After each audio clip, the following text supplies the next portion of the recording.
Tomen asiento, hermanos.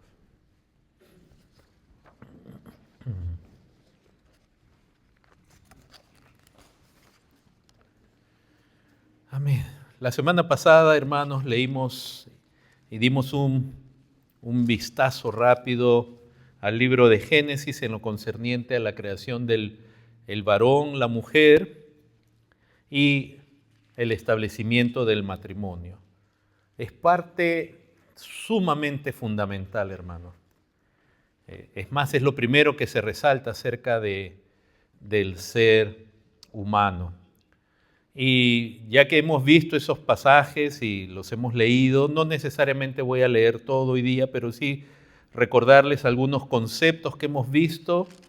Y estamos ahorita obviamente enfocando al plan de Dios para el hombre, porque este pasaje son tan ricos, realmente varias veces le han preguntado a pastores, a hermanos, con qué libro se quedarían de la Biblia. Algunos dicen Romanos, y sería una difícil decisión si a uno le dieran a escoger, ¿no?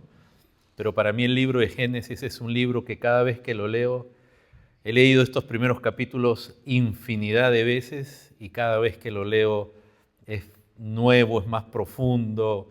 La grandeza del Dios creador y redentor se ve aquí de una manera muy especial. Pero recordemos entonces, hermanos, algunas cosas en general que vimos la semana pasada acerca de la igualdad que hay entre el varón y mujer.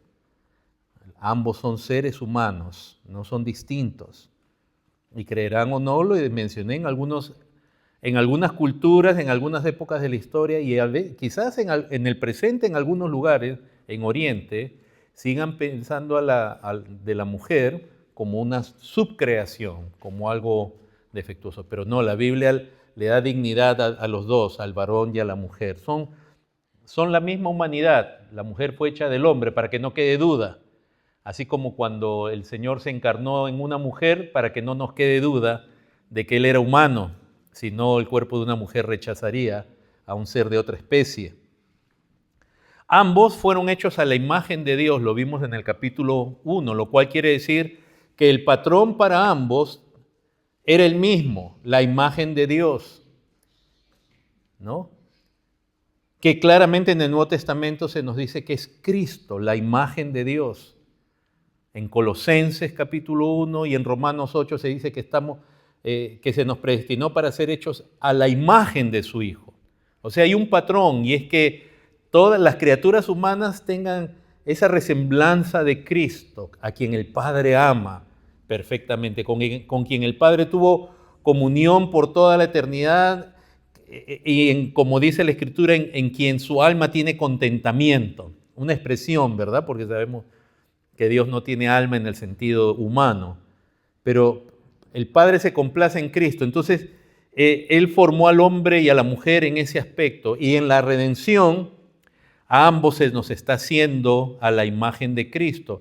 De habernos encontrado Dios con una imagen totalmente deformada, destruida por el pecado, hemos sido perdonados y ahora estamos siendo hechos a la imagen de Cristo. Ojalá tú y yo anhelemos ser como Cristo, perfecto, santo, con un amor perfecto hacia su Padre, con amor a la justicia y con aborrecimiento por la maldad.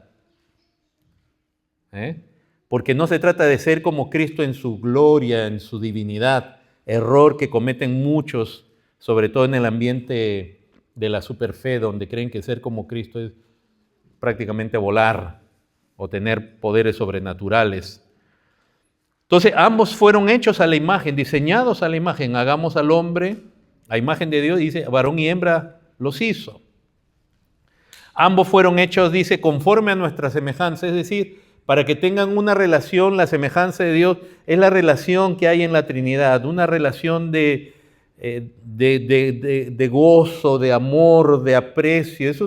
Estoy usando términos humanos, obviamente, ¿no? Donde el Hijo honra al Padre, el Padre exalta al Hijo, el Espíritu Santo glorifica a los dos. Es una comunión perfecta, gloriosa.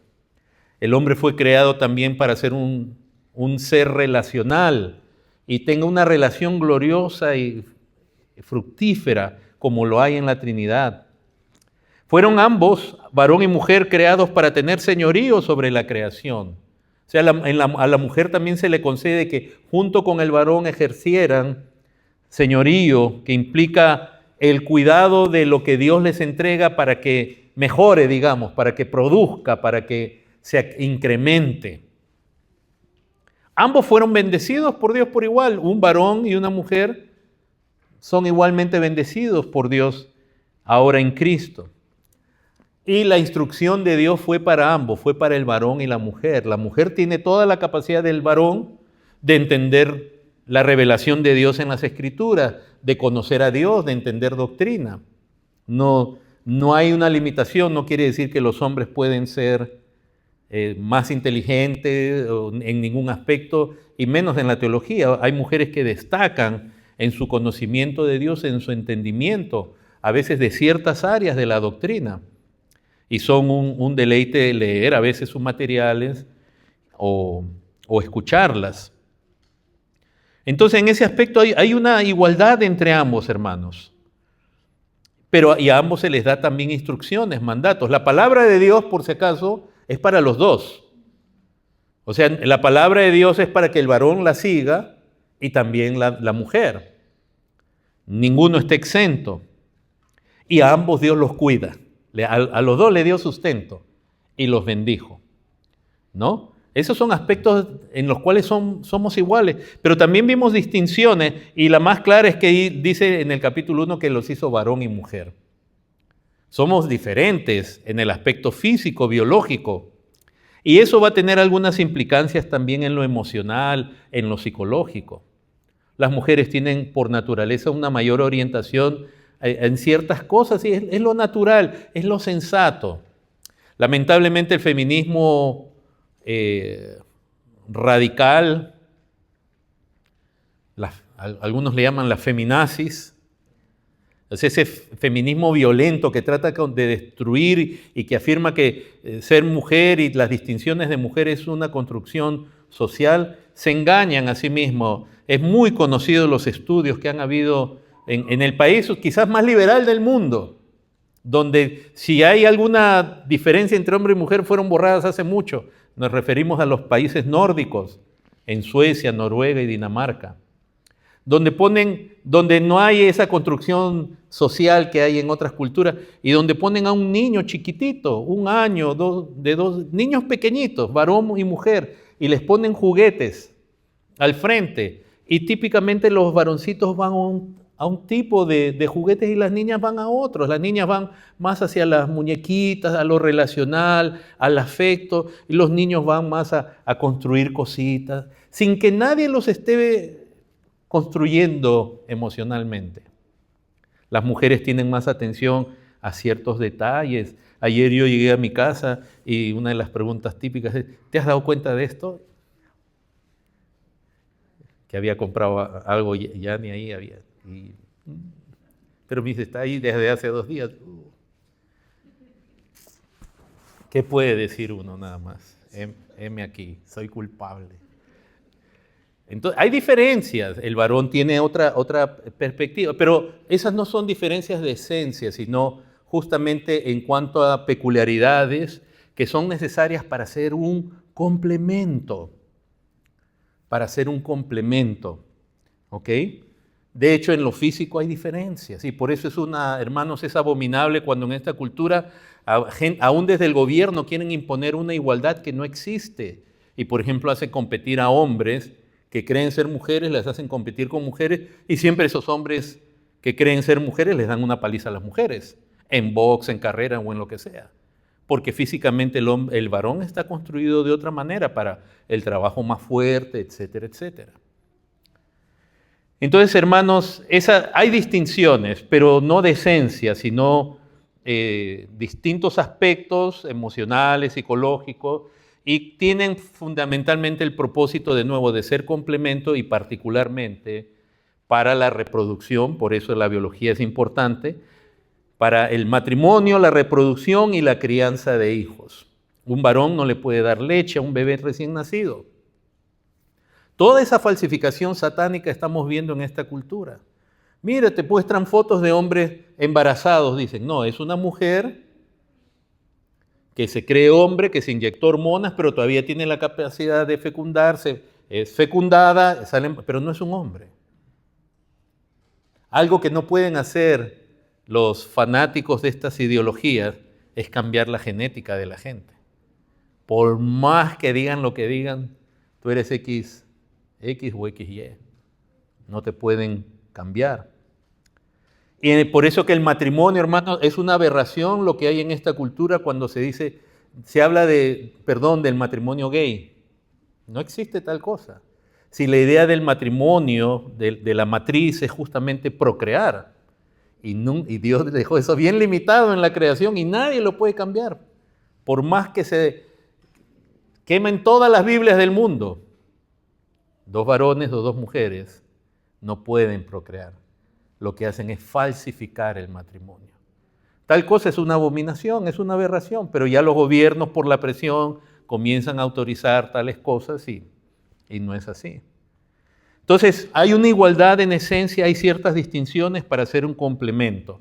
Y en ese complemento sí vemos que Dios, paren hermanos, aquí, préstate, no fue un pastor machista, no fue Moisés, no fue Abraham, un patriarca, fue Dios quien creó primero al varón. ¿Lo hace eso más importante necesariamente? No, pero le da más responsabilidad. ¿Ok? Es como, ¿de quién espera más responsabilidad en sus hijos? ¿Del último hijo o del mayor? Del mayor, ¿verdad? ¿Quiere decir que es más importante que el menor? No, pero si vino al mundo primero y usted le ha dedicado más tiempo y todo ello, usted está esperando más y va a tener mayor responsabilidad. Y en el antiguo pacto el hijo mayor, el primogénito, recibía la responsabilidad cuando el padre moría de todos sus hermanos también, y a un doble porción. Dios creó al varón primero, le da propósito, le da instrucciones, le da una ocupación, y la mujer es creada como ayuda idónea de él. Ahí viene ese complemento. Somos un complemento. La mujer fue creada como ayuda idónea del varón, pero en ese propósito. No es la ayuda idónea en el sentido de que me tienes que planchar las camisas, me tienes que lavar la ropa, O sea, no quiere decir que eso no puede hacer o no va a hacer la mujer. Pero el propósito va más allá de eso, tiene que ver con los caminos de Dios, lo cual demanda que el hombre sea el primero que está caminando o el que está caminando más en pos de Dios, y la mujer como un complemento en ello. Ambos forman un matrimonio y una familia para criar hijos en el camino y en el propósito de Dios. Ese es el diseño de la familia. ¿Cuál es el diseño? Entonces, hermanos, ¿qué piensas tú de tu familia? ¿Tú crees que es el propósito por el cual Dios te salvó y te ha hecho parte de una familia? ¿Solo pasarla bonito? Dios creó al hombre y a la mujer y a la familia para que estén en su propósito. Por lo tanto, la mujer, al ser parte de ese propósito como ayuda idónea, también tiene el mismo destino, tiene el mismo propósito que Dios le dio al varón. Va a gozar de la misma instrucción, porque no es que Dios le dice algo al hombre y a la mujer se lo esconde. Y el varón, hermanos, ustedes los varones tienen la responsabilidad de sus casas ante Dios. Si usted es de lo que dice, no, eso se lo dejo a mi mujer porque ella es muy piadosa, usted está fallando en el propósito de Dios. Y ojalá Dios bendiga su hogar, pero Dios le está poniendo a usted un peso en los hombros de su esposa que Dios se lo puso a usted.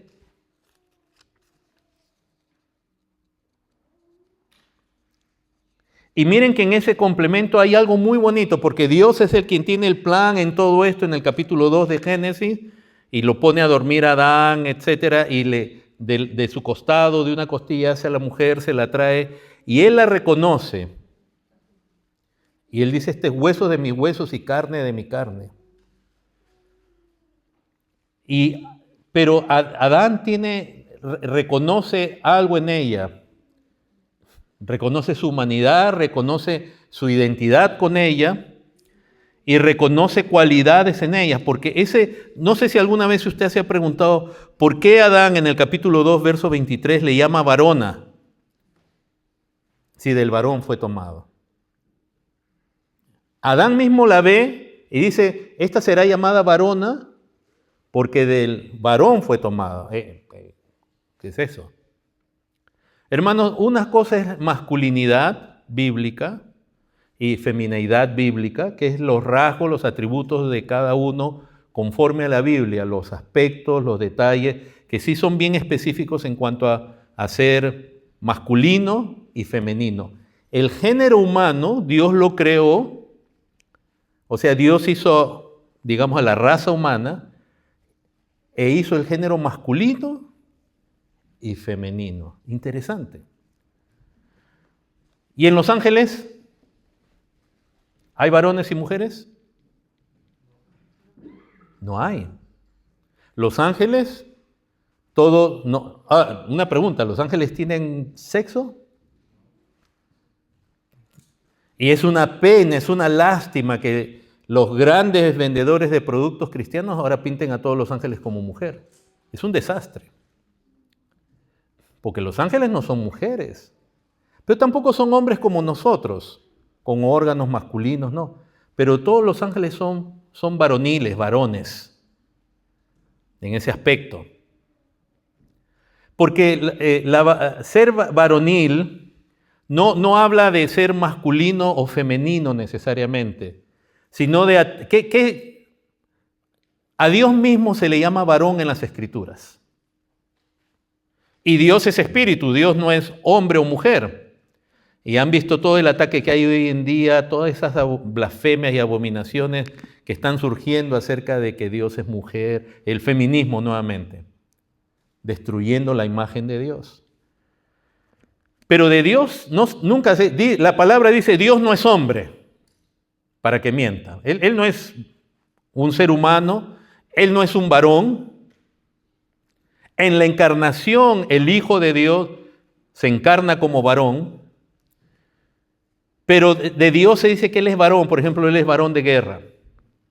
La varonilidad tiene que ver con esos atributos, por ejemplo, de valentía, de perseverancia, de mantenerse en la verdad, de pureza. Esos son atributos que los tiene tanto el hombre como la mujer. A mí me invitaron a compartir acerca de justamente de varones y mujeres hace un tiempo, y cuando yo les hablaba de la varonilidad de la mujer, algunos dijeron, ¿qué pasa acá? Pero cuando les dije que la Biblia a lo que se refiere es que hay mujeres que, por ejemplo, son tan valientes como un hombre, ¿sí o no? Hay mujeres que han preferido morir por el Evangelio antes que negar a Cristo. Una valentía tremenda.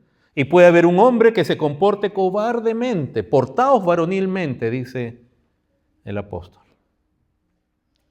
Hay mujeres que tienen un esfuerzo, una responsabilidad. Por ejemplo, hay mujeres que cuidan a sus hijos de una manera ejemplar y no son hombres. Esas cualidades del carácter que hacen que alguien sea, digamos, varón, no en el sentido masculino, sino de la valentía, la integridad, la pureza.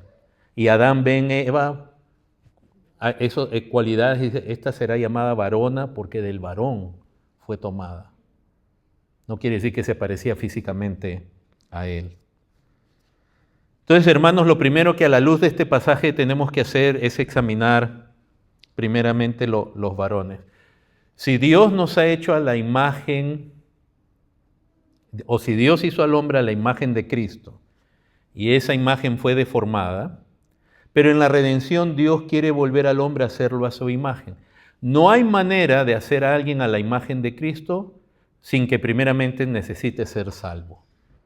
Porque tiene que ser salvo, tiene ese hombre que reconocer su deformación de la imagen, que es comparado con Cristo. Cristo es justo, yo soy injusto, yo soy pecador. Él es santo, no. Él ama a su Padre, yo no.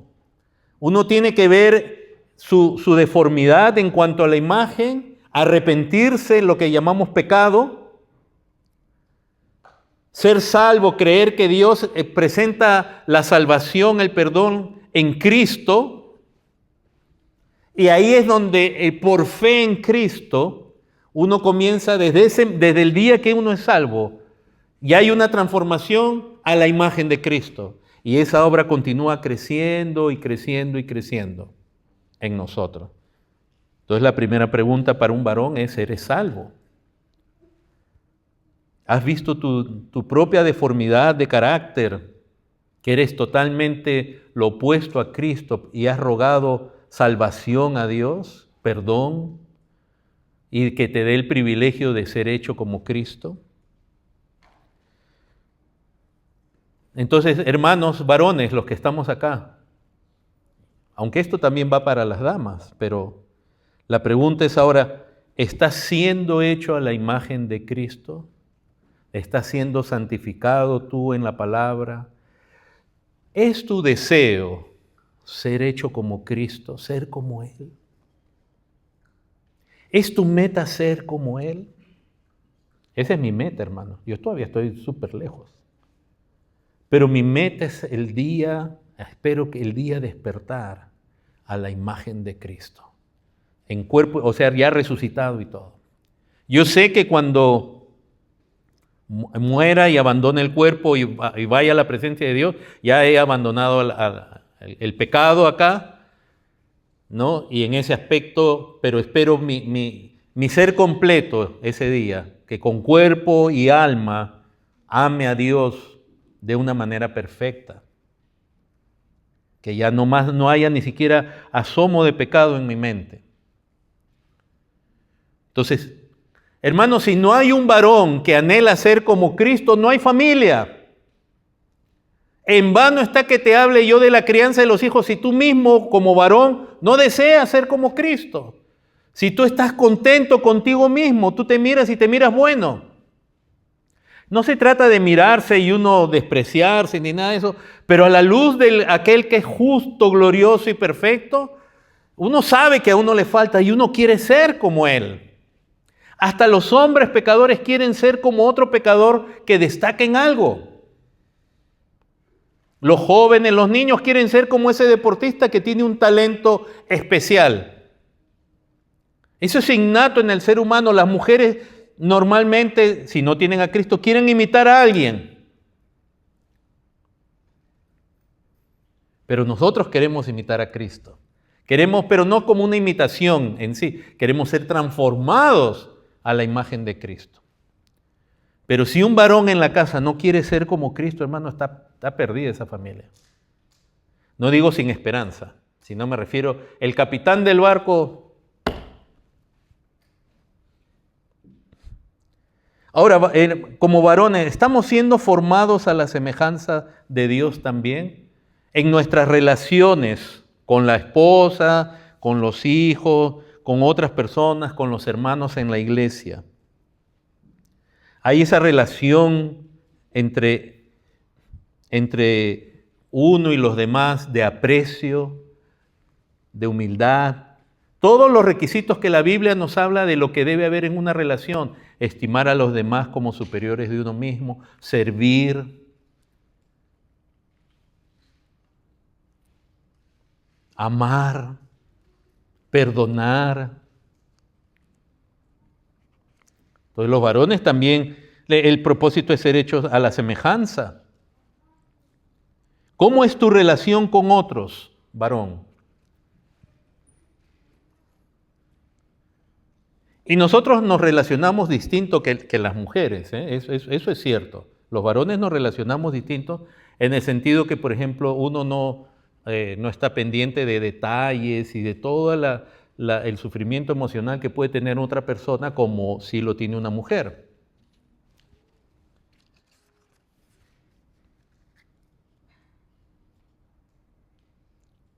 Pero ¿cómo es tu relación? Por ejemplo, ¿sabes lo que es el sometimiento? De verdad, hermanos, les pregunto, ¿saben ustedes lo que es someterse unos a otros? ¿Saben ustedes lo que es la humildad, el servicio? la paciencia, la misericordia.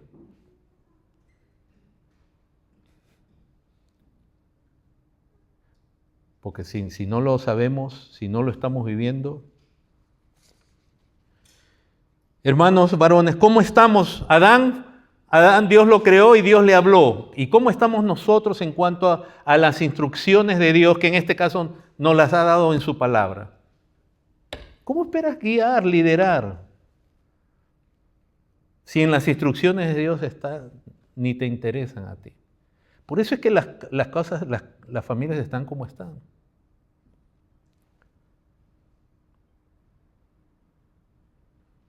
Hombres, qué precioso tener hombres en una iglesia que estén deseosos de conocer a Dios por medio de su palabra, de escucharla y de ponerla por obra. ¡Qué privilegio! Pero a muchos hombres no les interesa la palabra de Dios. Porque muchos hombres, al igual que mujeres, como en esta cultura, piensan que ser cristiano es obtener el beneficio de la salvación para que Dios me haga feliz. Pero realmente ellos no tienen interés en Dios y en su reino. Ellos tienen interés en que les vaya bien a ellos y a sus familias. Y cuentan con eso. Por eso cuando hay problemas, ahí pedimos oración y todo. Y no es que esté mal pedir oración, ojo, no se malinterprete. Pero no ves otro interés. Este debiera ser el tiempo, hermano, donde en las iglesias los varones debieran ser los más doctos de toda la historia, con tantos recursos que hay.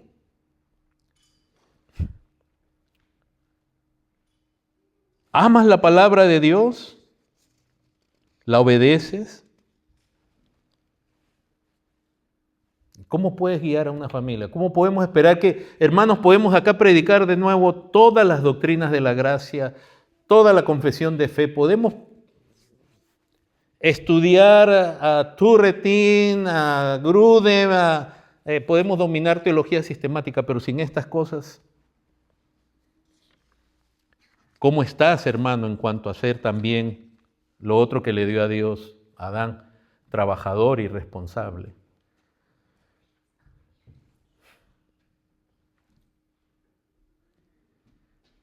Hermanos varones, y ojalá esto lo vean también los solteros, los varones solteros. ¿Qué piensas del matrimonio? A un soltero yo le preguntaría realmente, ¿estás listo para el matrimonio? ¿Estás listo para ser esposo? ¿Realmente estás listo? Porque es fácil querer tener una noviecita, una enamorada, pero en la Biblia no existe tal cosa, existe esposa. Una enamorada es algo que tú de pronto en algún momento pasa algo y se acabó. Pero en la Biblia, en ningún lugar de la Biblia, tú me puedes voltear la Biblia de cabeza y tú no encuentras ese concepto, tú encuentras esposa. Entonces la pregunta viene a ser, ¿cómo crees que se consigue esposa? ¿Quién le trajo la esposa a Adán? ¿Quién? eHarmony. ¿No fue en eHarmony que la encontró Adán? eHarmony era una página web que comenzó cristiana hace muchos años, cristianos conociendo cristianas y viceversa, y que después se vendió por buen billete y ya todo el mundo se metía ahí. Y creo ya nunca más, hace años que no escucho de esa página. No fue eHarmony, fue Dios. A los solteros yo le diría, ¿confías en que Dios te puede traer una esposa o lo quieres hacer a tu manera? ¿Te importa la voluntad de Dios para esto, que es tan serio como el matrimonio? ¿O solo tu propia opinión y atracción es suficiente para escoger pareja? De verdad, a un soltero hay que preguntarle, ¿te interesa la voluntad de Dios? ¿No te interesa? Ok. Yo como pastor, hermanos, a nadie le puedo decir, no me interesa decirle, ¿Tienes que casarte con esta persona o tienes que dejar a esta persona? El consejo es presentar la palabra de Dios y la persona decide. Yo he tenido varias veces consejería, hermanos. Una vez, un caso muy particular, alguien me pidió, me quería hablar del noviazgo. Me pidió, y dije, claro, ¿cómo no? Y entonces comenzamos me reuní con él. Y en la primera reunión lo que le pregunto es, y la persona es creyente, cree en Cristo igual que tú y tiene una afinidad en cuanto a la doctrina. Y me dijo, no. Y entonces en la siguiente, nos reunimos varias veces, yo le dejaba pasajes para que lea. Y al final, esa persona insistió en que yo voy a seguir en esa relación. Yo no me tengo ni por qué enojar ni frustrar y tengo que dormir igual en las noches. Puedo orar por esa persona, pero su respuesta me da a entender que no es creyente.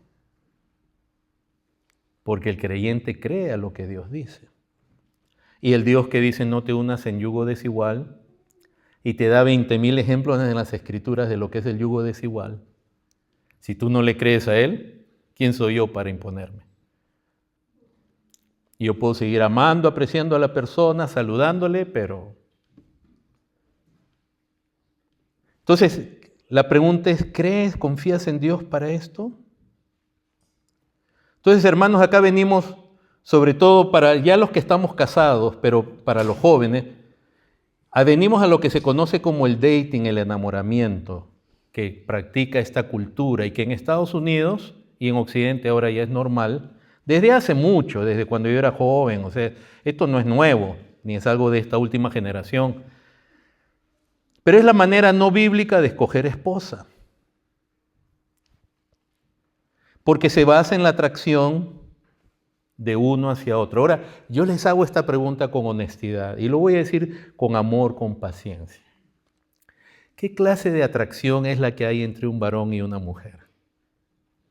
¿Es atracción espiritual?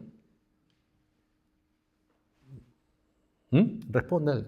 Recuerde usted, la atracción que usted siente, ¿esa atracción es espiritual?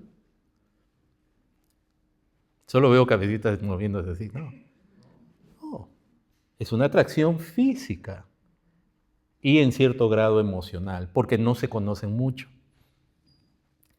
Porque es en el matrimonio donde realmente se van a conocer. Entonces, ¿cómo podemos nosotros confiar en la atracción física que es tan fuerte? ¿Y la atracción física, hermanos, es un pecado? No es un pecado. Dios nos ha hecho así. Lo que tiene que es estar bajo el dominio de lo que Dios manda.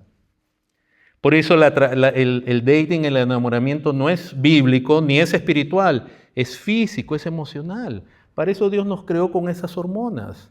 Y salvo muy pocas personas tienen lo que Cristo, nuestro Señor, habló como ser eunuco de nacimiento. Es decir, muy pocas personas jamás van a tener el interés de casarse. De verdad, y no está nada mal, no hay nada malo en ellos. Pero no es lo normal, no es la pauta. Ahora les hago otra pregunta, hermanos. En la atracción, en el enamoramiento, ¿cuál es el requisito?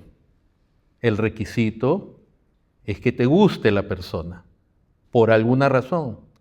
Pero el problema del dating, tal como se conoce y se practica en Estados Unidos y en América también latina, es que no importa no importa el consejo bíblico, ni el consejo de los padres, ni el consejo pastoral. Solo se busca la aceptación, la afirmación. ¿Qué otro problema tiene el dating, hermanos? En el dating hay un problema porque tenemos contacto físico y emocional con alguien que no es nuestra esposa o nuestro esposo. ¿Y si no se llegan a casar? Ya uno se estuvo agarrando, quizás apretando, quizás dando besitos inocentes. Y nosotros sabemos que esa atracción es realmente muy fuerte, que está diseñada para... La atracción física, hermanos, ¿está diseñada solo para quedar en un besito de buenas noches? No, ¿verdad? La atracción física, Dios nos ha diseñado para que llegue a una consumación, lo digo con prudencia. Y entonces, pero el punto es que estamos teniendo un contacto físico y emocional con alguien que no es el cónyuge. Por lo tanto, hermanos, significa que hoy día se autoriza en la iglesia desde hace mucho tener relación con otra o varias personas antes del cónyuge, como si ese fuera la manera de adivinar si esa persona es el esposo o es la esposa. Y no lo vemos como pecaminoso.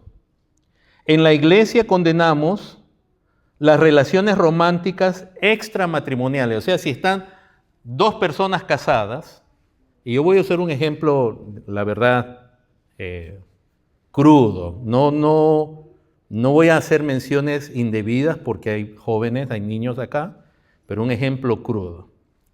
Si usted me viera a mí en la calle, andando de la mano, o abrazado, o aún dando un beso tranquilo a una persona que no es mi esposa, ¿qué pensaría usted?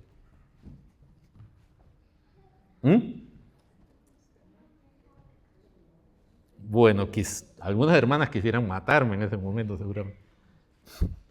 ¿No? O sea, ¿qué dice la iglesia si ve a alguien casado o a una mujer casada con alguien en un contacto y en una actitud que no es su pareja? ¿Qué dice? ¿Está bien?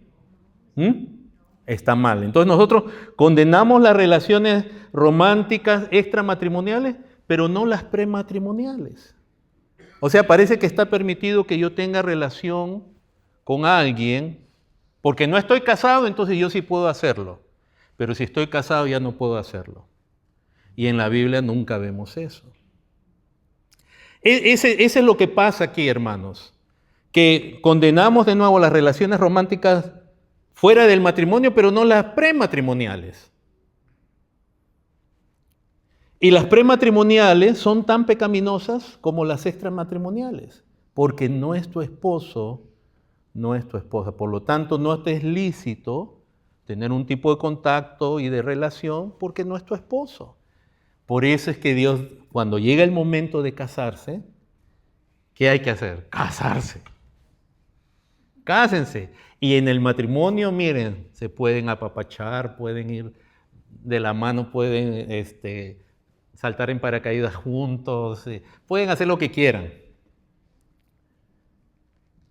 Pero en la Biblia todos notamos la seriedad que las Escrituras nos muestran en el Antiguo y en el Nuevo Testamento, justamente para llegar al matrimonio, y todos los que de nosotros hemos tenido una relación con alguien antes de casarse con la persona actual, todos nosotros cometimos pecado, inmoralidad. Por la gracia de Dios, eso se nos perdona, sobre todo si lo hicimos en ignorancia. Pero es terrible cuando la iglesia aprueba eso. O sea, si yo que ahora estoy casado con Janine, cualquier otra relación que yo tuve, que haya tenido antes, aún como inconverso, fue pecaminosa. Aún porque le estuve agarrando la mano, abrazando y cositas y teniendo una intimidad emocional con alguien que no era Yanina. No hay manera de cubrir eso, de maquillarlo y decirlo, ay, fue un error.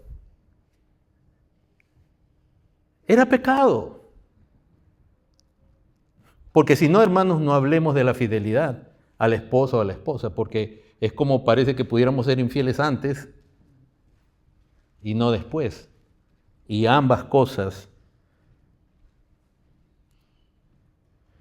Consideremos el índice de divorcio actual. Toda la gente que se divorcia hoy en día.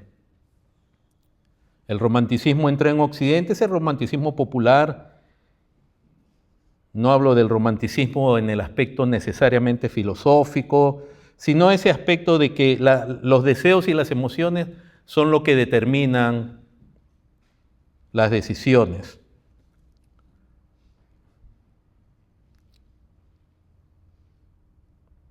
¿Por qué hay tantos divorcios hoy en día? En los no creyentes se espera porque es imposible que se casen con la verdadera perspectiva de amar. ¿Qué dice la palabra de Dios acerca de amar en 1 Corintios 13? El amor es, ¿qué más? Sufrido, benigno. Y de pronto dice, no busca lo suyo. Pero en el enamoramiento, ¿saben por qué uno se enamora? Porque uno encuentra a alguien que le hace, que a uno le agrada, que a uno le hace estar feliz. Pero el amor no es así. Y no quiere decir que en el matrimonio no puede haber atracción, sino que la raíz del matrimonio, fuera de Cristo, no está basado en el amor de Cristo, sino en alguien que me haga feliz a mí. Y el problema es que la otra persona también está esperando lo mismo. Entonces, hermanos, no hay una perspectiva de amar. Y ese amar dice, por ejemplo, una característica del amor es que dice, no hace nada indebido. Dentro de las muchas que da el apóstol Pablo ahí en 1 Corintios 13. Entonces, ¿cómo no va a haber divorcio? Si a los años, si tú te casaste si alguien se casó por la belleza física de esa persona, algo puede pasar ahí que ya no es la misma persona. Y todos nosotros sabemos que la atracción no es algo, la atracción física y emocional no es algo santo de por sí. Si no, los no creyentes no se enamorarían, ¿verdad? O sea, no es algo espiritual en sí, es algo que se le concede al ser humano aún en su estado caído. Y por lo tanto la atracción se puede dar con una persona y con otra. Basar la relación en la atracción física es basarla en arena. Porque hoy día puedes sentirte atraído a una persona y mañana te puedes sentir atraído a otra, por la razón que sea. Y en el matrimonio muchas veces, cuando comienzan a ya venir los hijos y comienza a haber tantas presiones y a veces deudas y a veces situaciones, lo que hoy día se vende el matrimonio como un sueño donde yo voy a pasármela viajando a París y a Islas Griegas y a Dubái y en el matrimonio a veces no encontramos así. Y es curioso que los que viven así viajando y todo, ¿cuántos conoces así con un matrimonio estable? Muy pocos.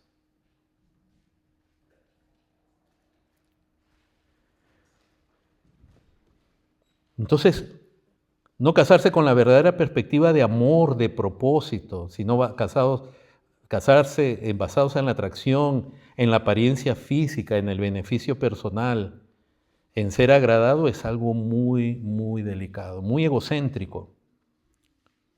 No quiere decir que uno no debe tener expectativas, pero las expectativas deben ser las correctas y en su debido orden. Ni qué decir, hermano, en el dating el potencial del pecado sexual es fuertísimo. Porque de nuevo, esos contactos no están dirigidos solo para hacer contactos, están dirigidos para llegar a algo. Y pedirle a un joven o una joven que se controle, hermanos, es bien difícil, ¿eh? Por eso, hermanos, los padres creyentes hacen muy bien ya cuando llega el tiempo, porque vamos a hablar entonces, ¿qué hago? Pastor, usted nos está dando palo, ¿y cómo hacemos? Pero una de las cosas es no permitir que su hijo o su hija, que ya está realmente en la correcta posición de casarse, esté a solas o viaje a solas. El potencial es peligrosísimo, por muy creyente que sea. Porque si usted no cree en eso, bueno, y le presentamos vidas como David o como Salomón, grandes hombres de Dios. ¿Saben qué pasa, hermanos, hoy día? Que en esta cultura, la relación prematrimonial es tan normal como cuando en los días de David el tener 2 o más esposas era normal. Mi esposa varias veces hasta ahora me pregunta, pero ¿cómo es posible que alguien como el rey David haya tenido varias esposas? Y su hijo lo superó, ya sabemos, Salomón. Entonces yo le trato de explicar, ¿cómo es que Abraham pudo hacer lo que hizo? Y yo le digo, es que culturalmente, no es que esté bien, pero culturalmente era aceptable. Y entonces ellos eran hombres de Dios. Y de pronto tú o tus hijos o estos jóvenes son creyentes. Pero culturalmente hay prácticas y es como si uno no las viera. Y no necesariamente se va a perder la salvación. Pero sí también tenemos que considerar las consecuencias. ¿Qué consecuencia tuvo Abraham? ¿Qué consecuencias tuvo David y Salomón?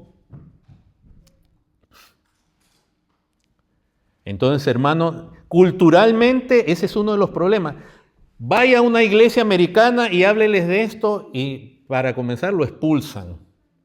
Porque en las iglesias americanas se practica eso y en muchas de las hispanas también. ¿Cómo se lo quitamos de eso? Es algo cultural, es normal ya. No se quiere ver las escrituras que son tan claras. A veces decimos sola escritura, pero en algunas cosas no hay tal cosa como sola escritura.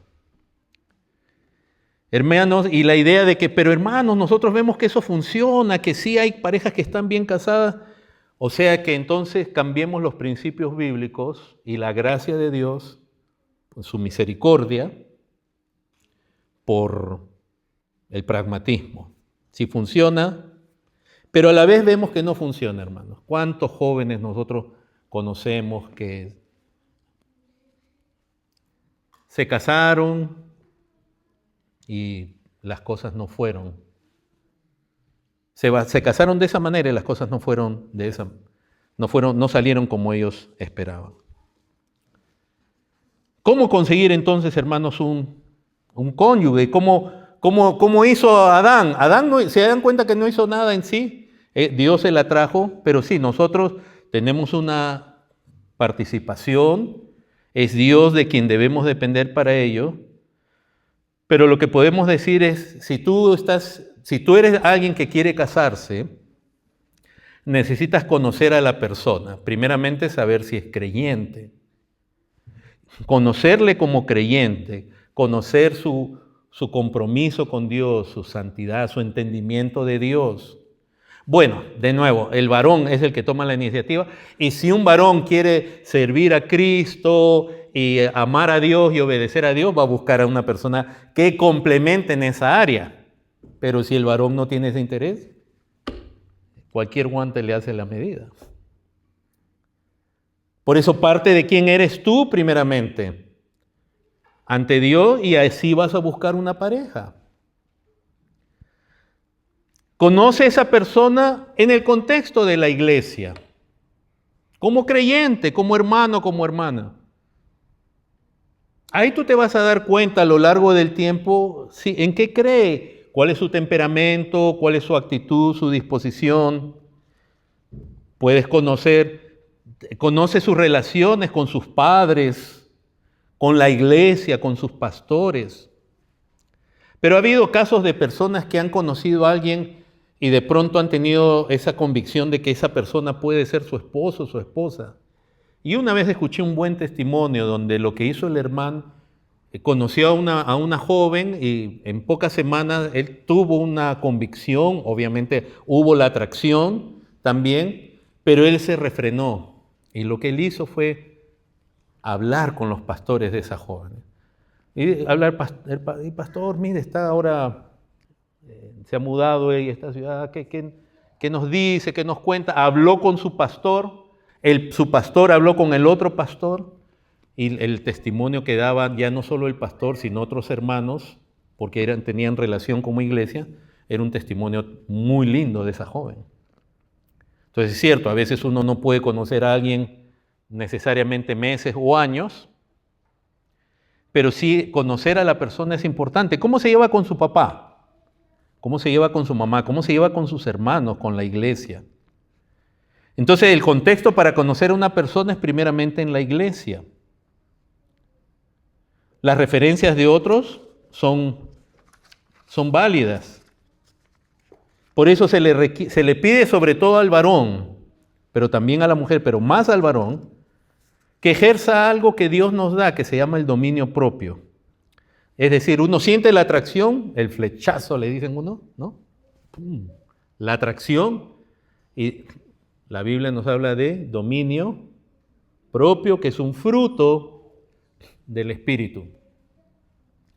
Donde tú puedes sentir toda la atracción del mundo, pero con la ayuda de Dios estás controlándola, esa atracción, porque entre otras cosas necesitas esperar un tiempo, el tiempo apropiado. La pregunta es si tú estás listo. Y para que tú sepas si estás listo, ¿sabes quiénes te van a ayudar a discernir si están listos? Tus padres y tus pastores. Porque son tus padres los que saben si tú eres responsable, trabajador, si amas a Cristo, y los pastores también en cierta manera, si es que necesitas ayuda. Yo recuerdo en mi caso, hermanos, ya cuando se me iba a ir el tren, creo, y fue el pastor el que me dijo, oye, tú ven acá. Así me llamó y me dijo de buenas palabras. ¿No has pensado en casarte? Para mí el matrimonio era algo muy, muy difícil. Pero me encantó que en mi pastor tuviera ese amor de decirme, oye, Andrés, ya tienes 27 años. Y yo sabía que un día me iba a casar y quería en algún momento, yo realmente pensaba quizás a los 40 estaré listo. Y él fue el que me dijo, ve pensando, ¿no? en tener una esposa. Entonces, hermanos, el refrenar el tiempo, y yo recuerdo, hermanos, que ese dominio propio también permite que uno ver a las otras personas. De pronto tú sientes atracción por alguien y dices, ok, ¿será o no será? Entonces mira a esa persona, a ese varón y a esa mujer, ¿cómo es en el tiempo? Y puede ser que con el tiempo veas a alguien que tú dices hoy día, si es un buen candidato, una buena candidata, y de pronto con el tiempo tú ves que más bien le está prestando más atención a otra persona. ¿Qué vas a hacer? No vas a saltar de un puente. Dices, Señor.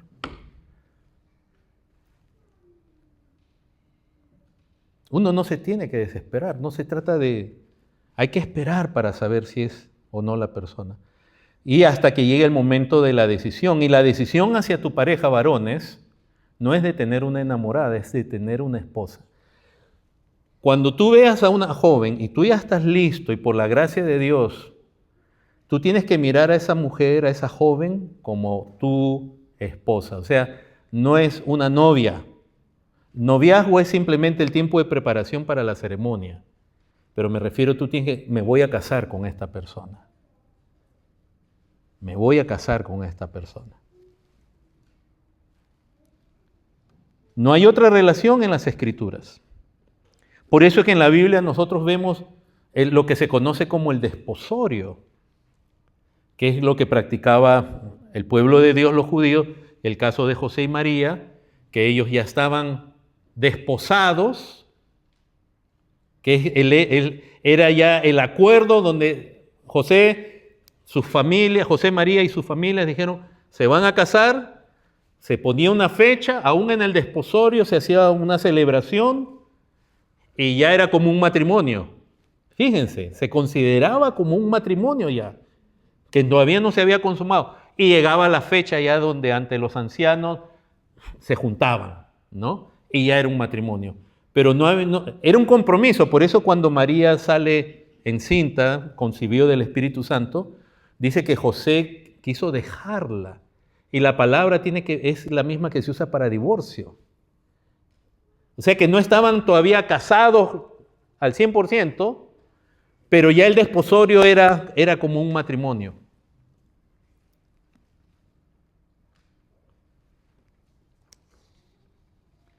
Y hermanos, así como nosotros condenamos las relaciones románticas extramatrimoniales, pero no las prematrimoniales, lamentablemente la iglesia también condena el divorcio. Decimos, el divorcio es malo. Dios aborrece el divorcio, y es real, y es verdad. Pero nosotros no condenamos las rupturas prematrimoniales. O sea, un chico está con una chica y termina. Y no quiere decir que Dios no puede perdonar, pero no vemos el daño, no lo vemos como un divorcio. Lo vemos como, uy, qué pena, tan bien que se les veía. No vemos todo el daño emocional, psicológico que se hace en ello. No vemos el pecado. Yo les hago una pregunta, hermanos, no quiero una respuesta, ni traerles a la memoria pecados, ni cosas del pasado.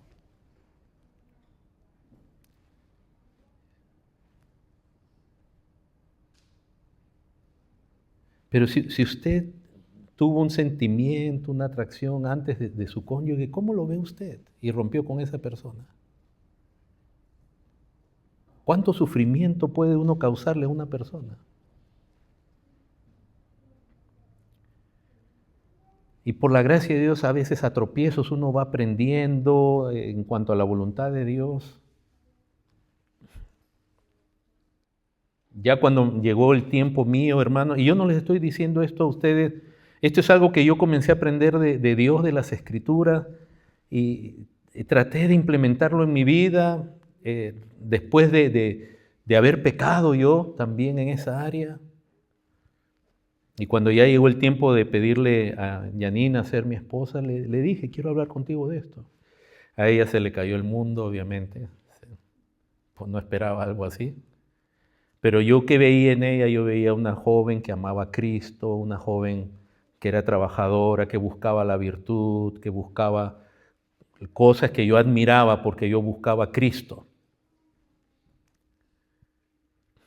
Y cuando ya hablé con ella, le pedí permiso a su mamá para salir con Yani y hablarle, no para ir al cine o a la playa.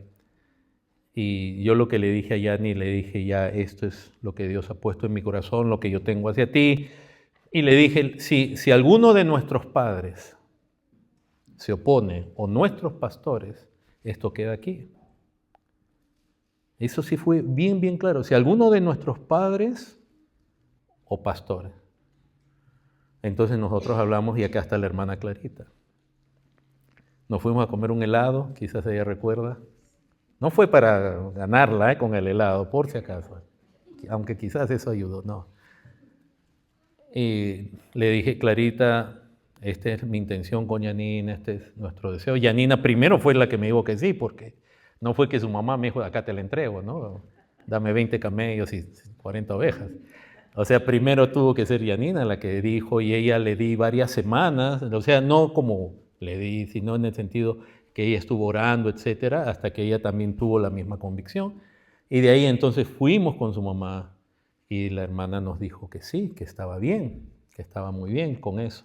Mi madre no estaba en la ciudad, estaba acá en Estados Unidos, la llamé y le dije, madre, mira, quiero compartirte esto.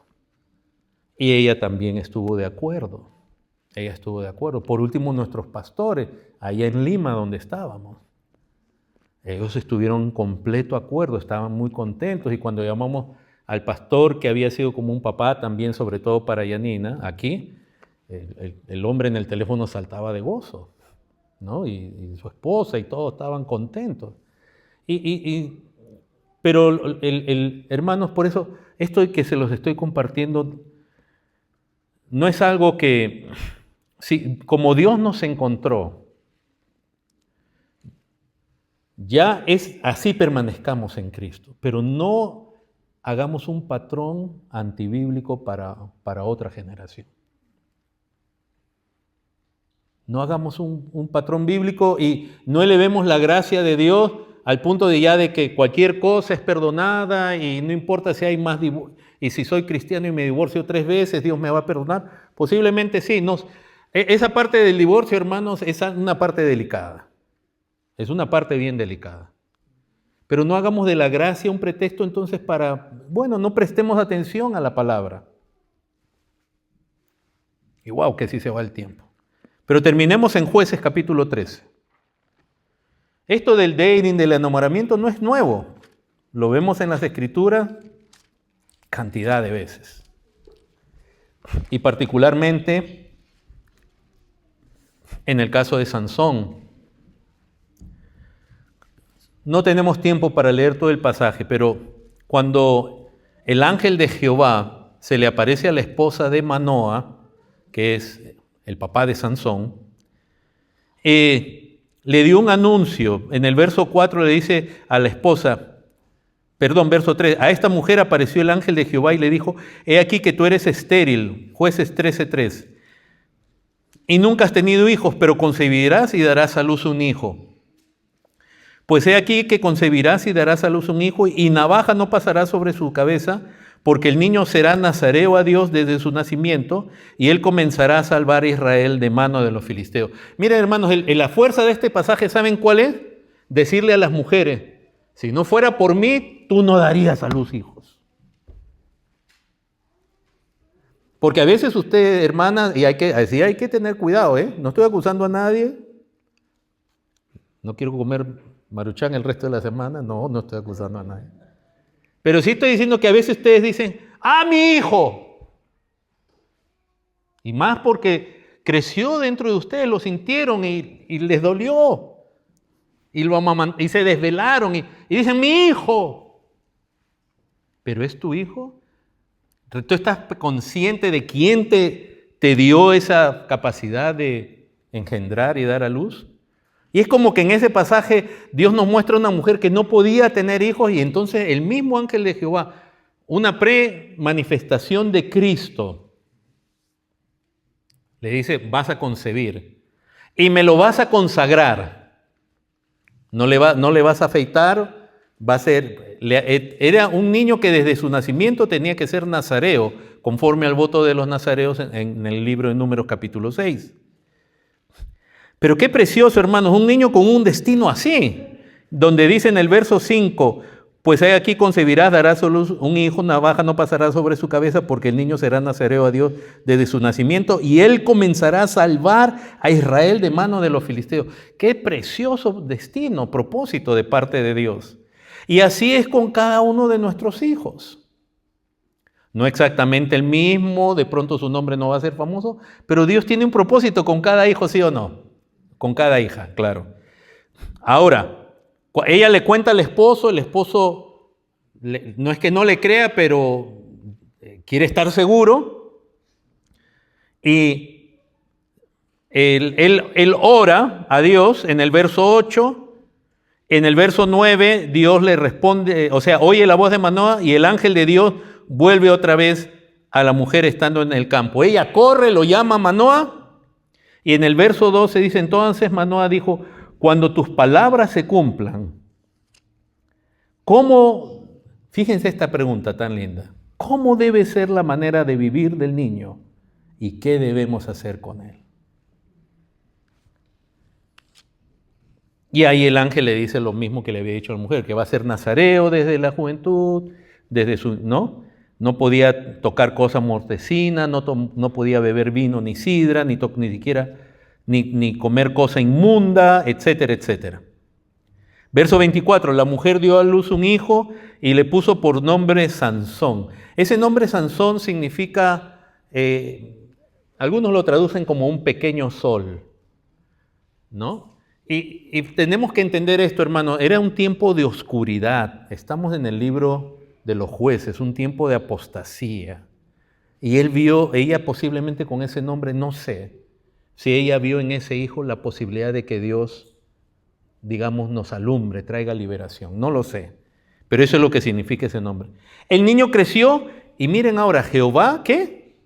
Lo bendijo, igual que a nuestros hijos, que a los hijos de los creyentes, que son bendecidos por Dios, sobre todo por tener padres creyentes. Y el Espíritu de Jehová comenzó a manifestarse en él en los campamentos de Dan, entre Sora y Estaol. Tremendo.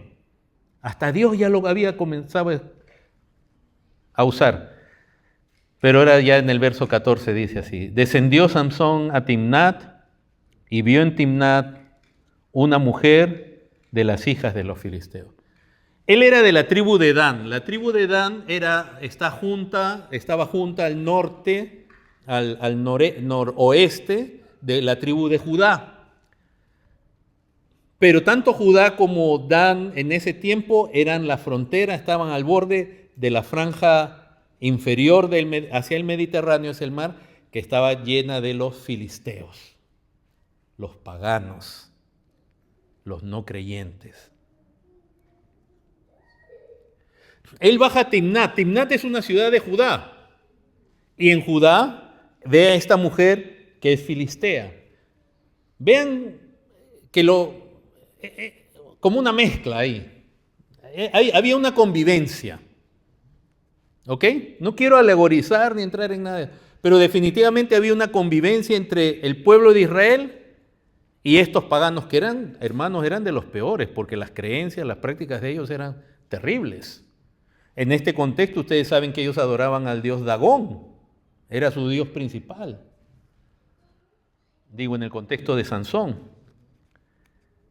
Pero él vio a una mujer de las hijas de los filisteos.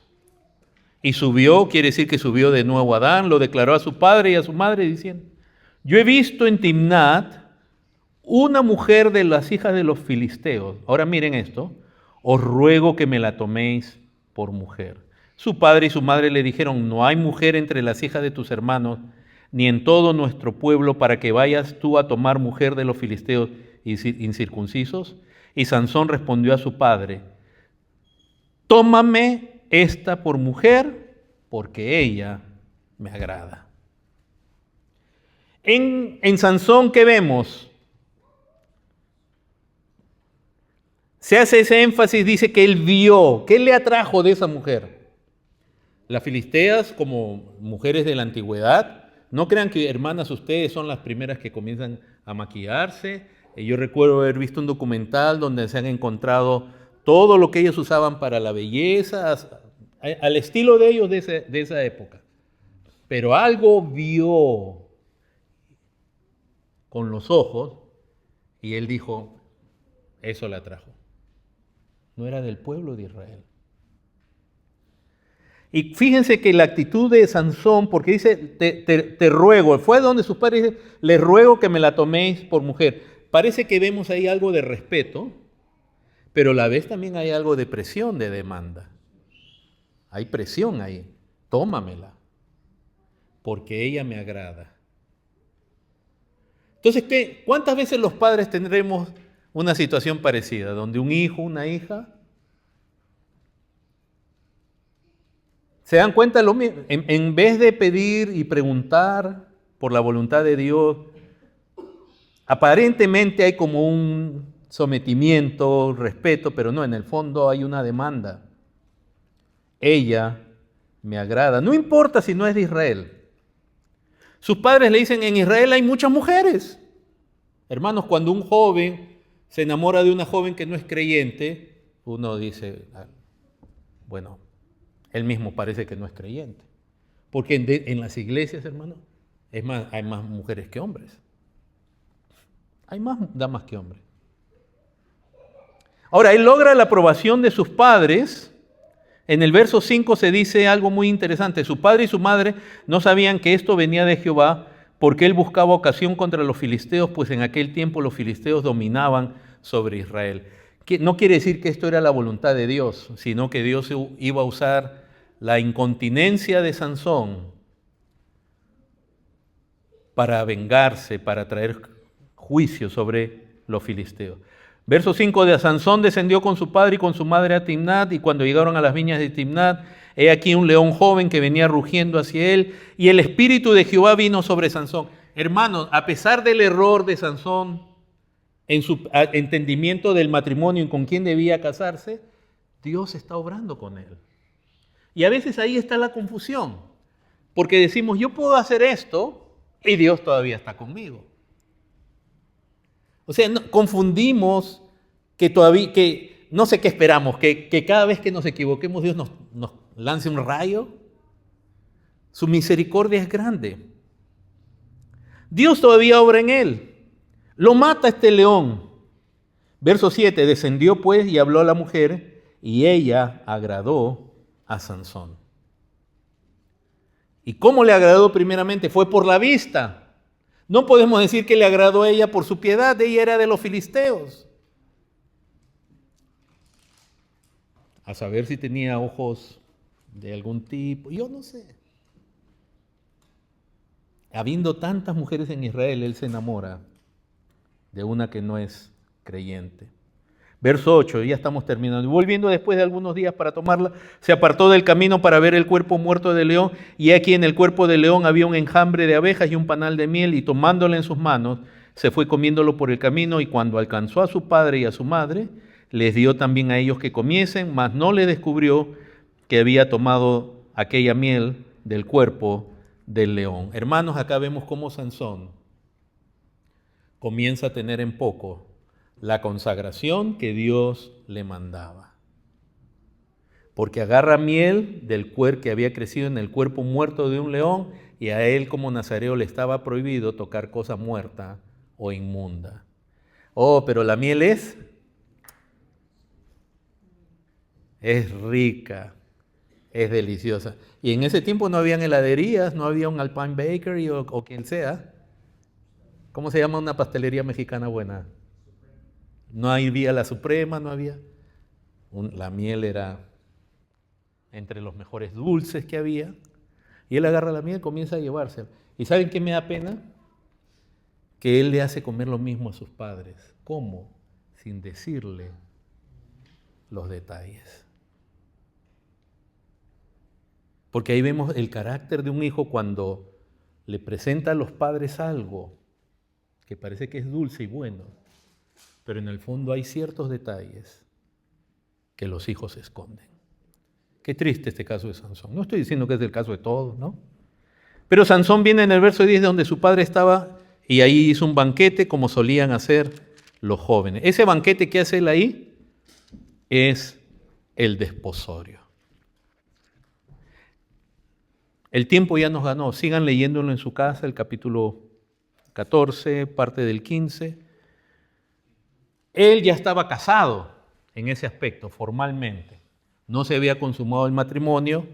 Y en esa fiesta él cae en el error tan terrible de proponer un enigma a los filisteos porque él quiere obtener vestidos de lino para él. 30 vestidos de lino. Y la manera que ven los filisteos de darle respuesta es presionando a su esposa, que no estaba consumado, pero ya era el desposorio, ya era su esposa formalmente.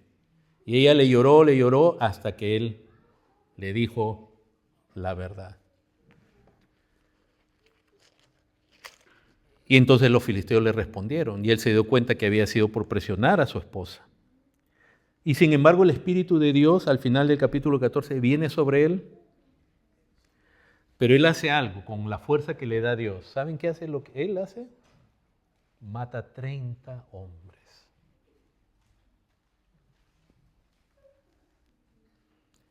Esta es una de las partes más difíciles de entender en cuanto a la paciencia, la gracia y cómo Dios puede usar a alguien a pesar que su camino, su intención y su temperamento no es santo, no ha sido santificado. Él se enamoró de una joven que no le correspondía, un hombre de Dios. Su existencia se la debía a Dios.